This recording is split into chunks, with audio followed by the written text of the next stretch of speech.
Welcome to our channel. నేను మీ నవీన్. వర్షాకాలం చలికాలం స్టార్ట్ అయ్యింది అని అంటే ఇమ్యూనిటీ పవర్ తగ్గిపోయి చాలామంది దగ్గు జలుబుతో ఇబ్బంది పడుతూ ఉంటారు.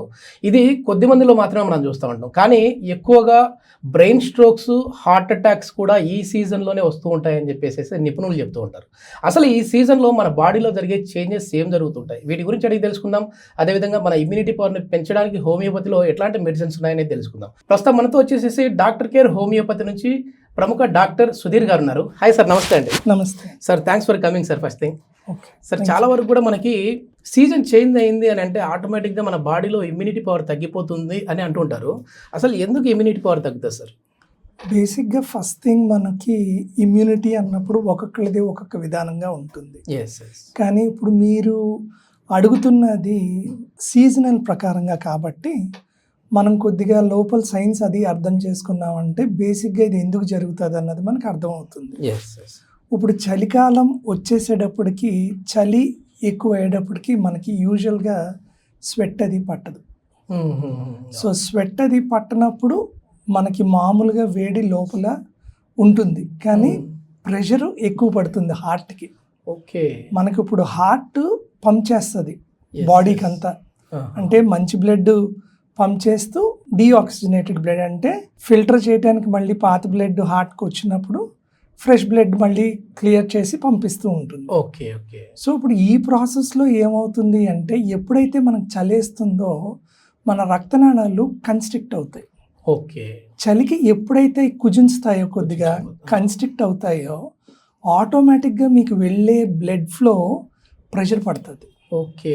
సో ఎప్పుడైతే మనకి ప్రెషర్ పడుతుందో ఆటోమేటిక్గా హార్ట్కి లోడ్ ఎక్కువ అవుతుంది. సో ఎప్పుడైతే హార్ట్కి లోడ్ అది ఎక్కువ అవుతుందో పంపింగ్కి అదిని, ఎందుకనంటే టెంపరేచర్ని కూడా రెగ్యులేట్ చేస్తూ ఉండాలి. ఎస్, ప్రెషర్ అది కూడా ఎక్కువ అది ఉన్నప్పుడు హార్ట్ మీద భారం పడుతుంది. ఎప్పుడైతే ఈ భారం పడుతుందో ఆటోమేటిక్గా ఆల్రెడీ నారోగా ఉన్న బ్లడ్ వెసల్స్లో ఏ మార్పు అయినా చిన్నవి జరిగినా కూడా ఇమీడియట్గా ఆ ప్రెషర్ వల్ల వెంటనే హార్ట్కి కానీ బ్రెయిన్కి కానీ ఇమీడియట్గా బ్రేక్ అవుతాయి. Okay. So main blood circulation అనేది సరిగా ఉండదా సార్ ఈ సీజన్లో? అంటే లోడ్ ఎక్కువ పడుతుంది. లోడ్ ఎక్కువ పడుతూ ఉంటుంది. ఓకే. మనకి యూజువల్గా వేడి ఎక్కువ ఉన్నది అని అంటే నార్మల్ టెంపరేచర్ అది బాడీకి ఉన్నప్పుడు హార్ట్కి ఏమీ ప్రాబ్లం రాదు. Okay okay. కానీ ఎక్సెసివ్ ఉన్నప్పుడు డైలిటేషన్ ఉంటుంది. మామూలుగా వేడి అంటే డైలేట్ అవుతాయి, చలి అయితే కన్స్ట్రిక్ట్ అవుతుంది. కన్స్ట్రిక్ట్ అయినప్పుడు ప్రెషర్ ఎక్కువ అవటం వల్ల లోపల ఏమన్నా ఆల్రెడీ రక్తనాళాల్లో ఉన్న క్లాత్స్ ఏమన్నా ఉన్నాయి అంటే రక్తనాళాలకి కొవ్వు పేరుకుపోతూ ఉంటుంది. సో ఈ సడన్గా బ్రేక్ అయ్యి లేకపోతే బాగా నేరో అయ్యి ఉండటం వల్ల ఆ ఒక్క భాగానికి ఎప్పుడైతే బ్లడ్ అందకపోతుందో అలాగే బ్లడ్ మనకి హార్ట్ దగ్గరికి కానీ బ్రెయిన్లోకి కానీ ప్రాబ్లం అది వస్తే ఇమీడియట్గా మీకు అటాక్ వస్తుంది. గుండె దగ్గర అయితే మనం హార్ట్ అటాక్ అంటాము. మెదడులోకి వెళ్ళే హార్ట్ దగ్గర నుంచి మనకి బ్లడ్ బ్రెయిన్లోకి వెళ్తున్నప్పుడు ఆ ఒక్క మార్గంలో లేకపోతే పైన మెదడు దగ్గర బ్లడ్ తక్కువ అవటం వల్ల లేకపోతే ప్రెషర్ పెరగటం వల్ల చిట్లింది అంటే స్ట్రోక్ అది వస్తుంది. ఓకే, బ్రెయిన్ సో సో ఈ రెండు విధాలుగా మనం సింపుల్గా అర్థం చేసుకోవచ్చు. ఓకే. ఒకటి. రెండో కారణం ఏంటి అని అంటే ఎప్పుడైతే ఈ చలి అది ఉంటుందో యూజువల్గా కొన్ని సీజనల్ ఇబ్బందులు వస్తూ ఉంటాయి. ఎప్పుడైతే ఈ సీజనల్లీ వస్తూ ఉంటాయో సపోజ్ మలేరియా లాంటి, డెంగ్యూ ఫీవర్ లాంటివి, ఇలాంటి కండిషన్స్ అయ్యి ఎక్కువ వచ్చినప్పుడు ఈ కండిషన్స్లో అప్పుడు ఏమవుతుంది అని అంటే బాడీలో వాపు పెరుగుద్ది, అంటే ఇన్ఫ్లమేషన్ పెరుగుద్ది. సో ఎప్పుడైతే బాడీ ఆ ఒక్క ఇన్ఫెక్షన్ డిఫెండ్ చేయటం కోసం అటాక్ నుంచి మనకి ప్రొటెక్ట్ చేయటం కోసం ఎప్పుడైతే బాడీలో ఇన్ఫ్లమేషన్ అన్నది స్టార్ట్ అవుతుందో ఆ వాపు అన్నది హార్ట్కి ప్రమాదం. ఓకే. సో వెంటనే హార్ట్ అటాక్కి ట్రిగ్గర్ అయ్యే అవకాశాలు ఎక్కువ ఉంటాయి. ఓకే. సో అది ఏంటి ఉత్తి చలివల్ల అందరికీ ఇలా వచ్చేస్తుందా అంటే కాదు. సో కొంతమందికి ఎవరికైతే డయాబెటిక్స్ ఉన్నారు, హార్ట్ ప్రాబ్లమ్స్ వాళ్ళకి ఉన్నారు, అంటే గుండెకి సంబంధించిన ఎస్పెషలీ ప్రెషర్కి ఉన్న వాళ్ళు, ఓకే. ఇది వాళ్ళకి కంపల్సరీగా ఇబ్బంది అన్నది ఉంటుంది, వాళ్ళు రిస్క్ జోన్లో ఉంటారు. ఓకే. ఓకే. ఇంకొకటి ఏమవుతుంది, ఎప్పుడైతే మనకి స్వెట్ లోపల ఉండిపోయి బయటికి అది రాదు, అంటే చలి వల్ల కానీ లేకపోతే తడిచిపోయినందువల్ల కానీ, అప్పుడు చలికి ఇంకా కన్స్ట్రిక్ట్ అవుతాం. సో కన్స్ట్రిక్షన్ పెరిగే కొద్దీ మీకు ఆటోమేటిక్గా రిస్క్ ఫ్యాక్టర్ కూడా పెరిగిపోతూ ఉంటుంది. ఓకే. ఓకే. అండ్ అప్పుడు ఏమవుతుంది, మనం యూజువల్గా చలి ఉంది అని చెప్పేసి, బాగా కోల్డ్గా ఉందని చెప్పేసి మనకి వాటర్ కూడా తగ్గించేస్తాం తాగటం. ఎప్పుడైతే వాటర్ తీసుకోకుండా ఉంటామో, డీహైడ్రేట్ అవుతుందో, అప్పుడు ఇమీడియట్గా కూడా మనకి ఇది ట్రిగ్గర్ అయ్యే అవకాశం అది ఉంటుంది. ఓకే. ఓకే. ఆ కారణాల వల్ల మీకు ఈ రిస్క్ ఫ్యాక్టర్స్ ఈ సీజన్లో మనకి ప్రమాదకరం. ఓకే. ఓకే. మొత్తానికి చాలా వరకు కూడా ఇట్లాంటి జాగ్రత్తలు తీసుకోకపోతే మాత్రం హార్ట్ అటాక్స్ వచ్చే అవకాశాలు అయితే ఉంటాయి.